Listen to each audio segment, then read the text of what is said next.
ಮಹಾಲಕ್ಷ್ಮಿ ಮದುವೆ ಸೋಮವಾರದಿಂದ ಶನಿವಾರ ಸಂಜೆ 6:30ಕ್ಕೆ ನಿಮ್ಮ ಸನ್ ಉದಯದಲ್ಲಿ. ನಿಮ್ಮ ಆಂಟಿ ಸ್ಟೇಟಸ್ಗೋಸ್ಕರ ನನ್ನನ್ನ ಅವಳ ಕೈ ಕೊಡ್ತಿದ್ರು. ಅವ್ರಿಗೆ ಅವಮಾನ ಮಾಡಬೇಕು ಅಂತ ನಾನು ಬಂಗಾರಿನ ಮದುವೆ ಆಗ್ಬಿಟ್ಟೆ.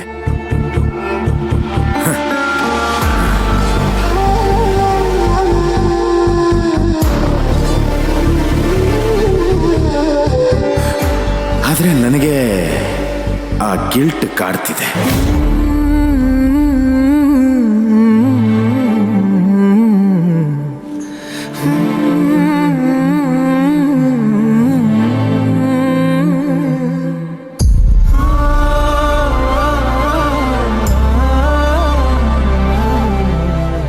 ಇದರಿಂದ ಸಿಂಗಾರಿಗೆ ಯಾವುದೇ ನಷ್ಟ ಆಗಿಲ್ಲಪ್ಪ. ಒಳ್ಳೆ ಬದುಕೆ ಕೊಟ್ಟಿದ್ದೀನಿ. ಹೀಗೆಲ್ಲ ಇರುವಾಗ ಬೇರೆದ್ರ ಬಗ್ಗೆ ಹೇಗೋ ಯೋಚನೆ ಮಾಡಕ್ಕಾಗತ್ತೆ. ಸರಿನಪ್ಪ, ನೀನು ನಿನ್ ವರ್ಷನ್ ಹೇಳಿದ್ಯಾ. ಇದು ಸರಿನೋ ತಪ್ಪೋ ನನಗ್ ಗೊತ್ತಿಲ್ಲ. ನಿನಗಿಷ್ಟ ಇದ್ದು ಆದ್ಯೋ ಅಥವಾ ಯಾರ್ದೋ ಮೇಲಿನ ದ್ವೇಷದಿಂದ ಈ ಮದ್ವೆ ಆದ್ಯೋ ಅದು ನನಗ್ ಗೊತ್ತಿಲ್ಲ. ಆದ್ರೆ ಅದು ಮದ್ವೆನೇ ಅಲ್ವೇನೋ?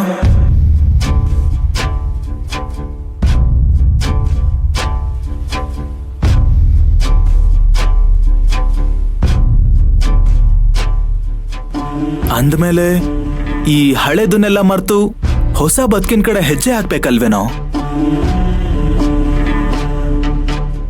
ಇವತ್ತು ನಿನ್ ತಾಯಿ ನೀನ್ ಮಾಡಿರೋದ್ನೆಲ್ಲ ತಪ್ಪು ಅಂತ ಹೇಳ್ಬಹುದು.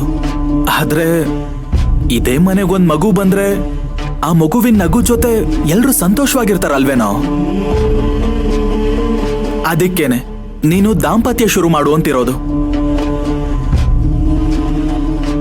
ಮಕ್ಕಳಿಗೆ ಪ್ರೀತಿ ಕೊಟ್ಟು ಗೊತ್ತಿರುತ್ತೆ ಹೊರತು ದ್ವೇಷ ಹಂಚ್ಕೊತಿರಲ್ಲ ಕಣೋ.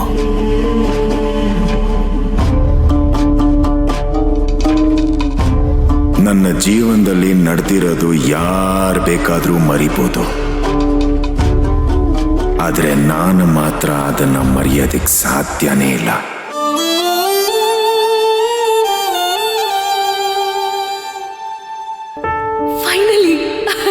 ಫೈನಲಿ ಮದುವೆ ಪ್ರಪೋಸಲ್ ನನ್ನ ಮುಂದೆ ಇಟ್ರಲ್ಲ. ನಿನ್ನನ್ನ ಬಿಟ್ಟು ಹೋಗುವಾಗ ತುಂಬಾನೇ ಫೀಲ್ ಆಗುತ್ತೆ. ನಿನ್ ಜೊತೆ ಇರುವಾಗ ಸಮಯ ಹೋಗೋದೇ ಗೊತ್ತಾಗಲ್ಲ.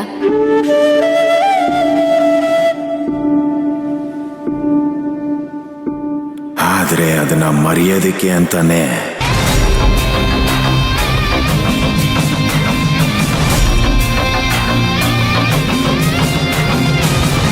ಇದನ್ನ ಶುರು ಮಾಡಿದ್ದು.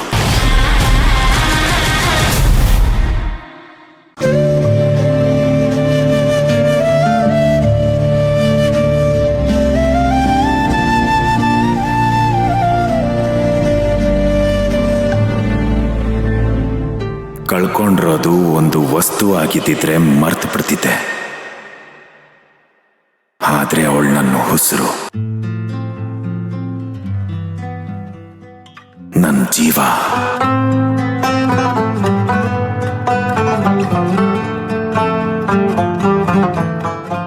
ಅವಳನ್ನ ಹೇಗೋ ಮರ್ತು ಬಿಡಕ್ಕಾಗತ್ತೆ? ಅವಳನ್ನ ಮರ್ತ್ರೆ ನನ್ನ ಉಸಿರನ್ನ ಮರ್ತಾಗೆ. ನಿನಗ್ ಮಾತ್ರ ಅಲ್ಲ ತಾರಕ್, ನನಗೂ ಕೂಡ.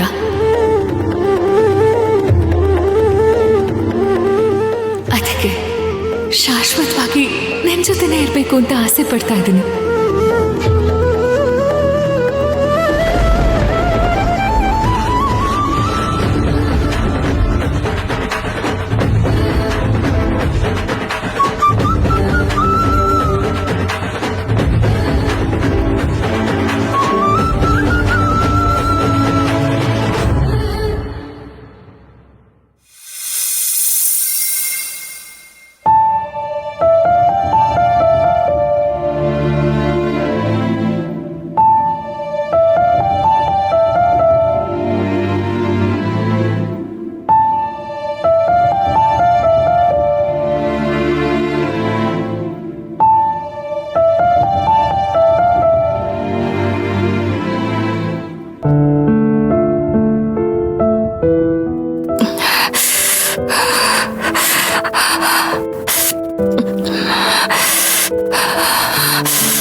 ಬಂಗಾರಿ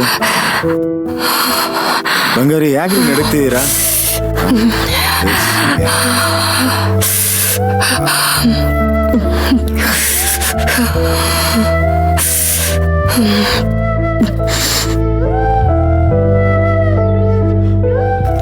ಸಿಂಗಾರಿ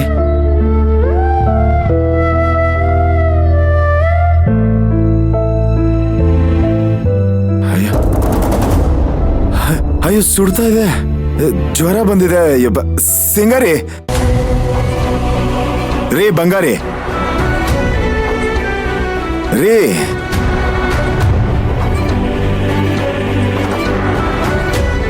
ಬಂಗಾರಿ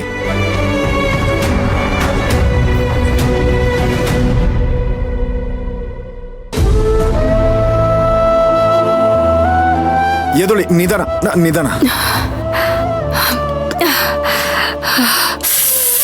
ಏನ್ರಿ ಜ್ವರ ಬಂದಿದೆ? ನಡೀರಿ ಹಾಸ್ಪಿಟ್ಲ್ಗೆ ಹೋಗೋಣ. ಅಯ್ಯೋ, ಅದೆಲ್ಲ ಏನು ಬೇಡ ಚಿಕ್ಕ ಯಜಮಾನ್ರೆ. ಅದು ಶೀತ ಆಗಿತ್ತಲ್ಲ, ಹಾಗಾಗಿ ಜ್ವರ ಬಂದಿದೆ ಅಷ್ಟೇ. ಸ್ವಲ್ಪ ಹೊತ್ತು ಮಲ್ಕೊಂಡು ಸರಿ ಹೋಗುತ್ತೆ, ನೀವು ಮಲ್ಕೊಳ್ಳಿ.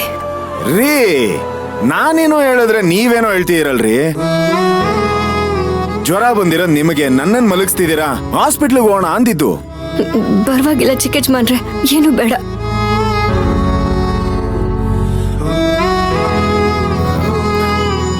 ಕೈ ಕೊಡಿ. ಅಯ್ಯೋ ಕೊಡ್ರಿ. ಚಿಕ್ಕ ಯಜಮಾನ್ರೆ,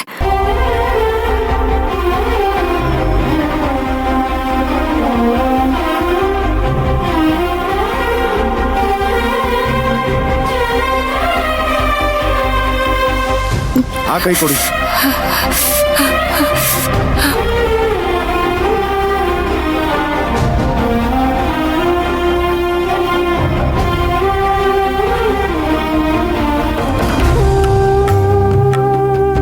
ಅಯ್ಯೋ, ಚಿಕ್ಕ ಸ್ವಲ್ಪ ಸುಮ್ನೆ ಯಜಮಾನ್ರೆ. ಇರ್ರಿ.